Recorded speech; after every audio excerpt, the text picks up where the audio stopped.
औज़ु बिल्लाहि मिनश्शैतानिर्रजीम बिस्मिल्लाहिर्रहमानिर्रहीम अस्सलामु अलैकुम वरहमतुल्लाह। हम लोग टॉपिक पढ़ रहे हैं लप्लास ट्रांसफॉर्मेशन और मैं आज आपके लिए 3 फार्मूले ड्राइव करूंगा और बिल्कुल छोटे से और सादा से तरीके से करेंगे। देखिए उसके लिए हमें शुरुआत बड़ी डिफरेंट से तरीके से करनी है। मैं यहां पर लिखने लगा हूं, देखें साइन हाइपरबोलिक ऑफ टी ये इक्वल टू होता है e power t minus e power minus t divide bye 2। Similarly अगर मैं लिखता हूं जी cos हाइपरबोलिक ऑफ t तो ये बनता है जी e power t plus e power minus t divide bye 2। अगर मैं इनको सॉल्व करूं तो मेरे पास रिजल्ट आता है दिस इंप्लाइज, मैं ये बात करूं कि e पावर t किसके बराबर आएगा, तो मैं इन दोनों इक्वेशंस को ऐड कर देता हूं तो वो बनेगा cos hyperbolic at plus sin hyperbolic at, sorry cos hyperbolic t plus sin hyperbolic t, ये बन जाएगा जी इस तरह से।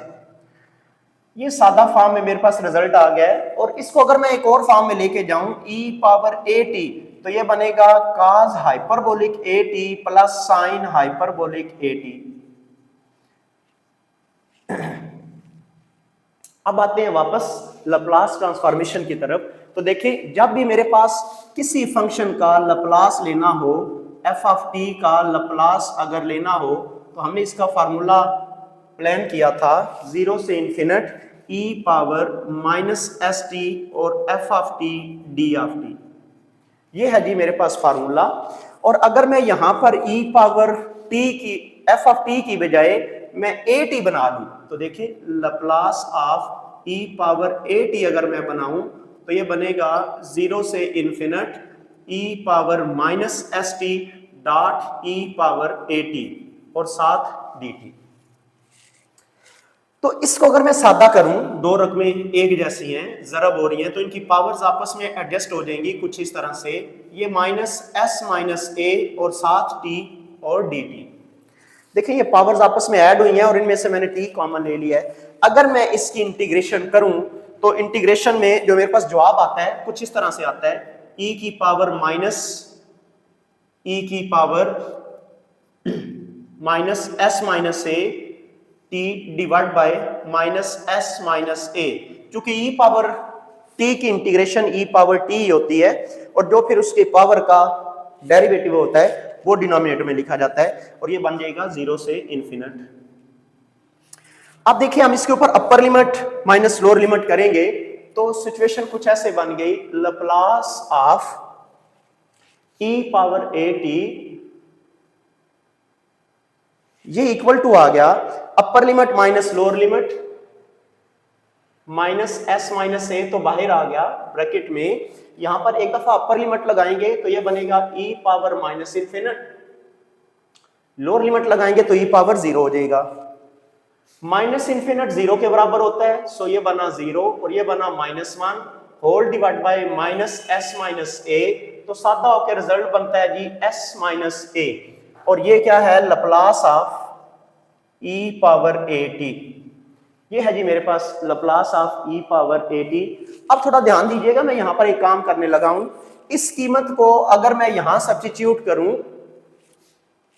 तो सूरत कुछ ऐसे बनती है Laplace of cos hyperbolic at plus sin hyperbolic at this is equal to, मैं यहां पर भी दो हिस्सों में इसको एडजस्ट करना चाहता हूं तो मैं ऐसे करने लगा हूं, s प्लस ए से मल्टीप्लाई भी कर रहा हूं और s प्लस ए से डिवाइड भी कर रहा हूं। इस रकम को s प्लस ए से मल्टीप्लाई भी कर दिया, डिवाइड भी कर दिया। और ये खासियत है लप्लास की कि अगर दो रकमें जमा हो रही हो तो ये लप्लास अलग अलग उन पे आ सकता है। तो मैं लिखूंगा Laplace of cos hyperbolic at और plus Laplace sin hyperbolic at, ये इक्वल टू हो जाएगा s plus A over s square minus A square. It mean that अगर मैं इनको इस तरतीब से ऐसे लिखूं कि cos हाइपरबोलिक at और plus Laplace sin hyperbolic at तो ये इक्वल टू आएगा s over s square plus a minus a square और plus a over s square minus a square. तो अगर हम इनको कंपेयर करें तो मेरे पास फार्मूला बनता है लैप्लस ऑफ, कंपेयर करते हुए Laplace of cos hyperbolic at का फार्मूला बनता है s over s square minus a square और Laplace of sine hyperbolic at का फार्मूला बनता है a over s square minus a square. तो ये मेरे पास इसके लिए हाइपरबोलिक के दोनों फार्मूले जनरेट हो जाते हैं। मैं सिमिलरली ट्रिग्नोमेट्रिक फंक्शन के दो फार्मूले साइन और कॉस के सेम इसी तरह से जनरेट करता हूं। नेक्स्ट लेक्चर के अंदर उसको हम डिस्कस करते हैं।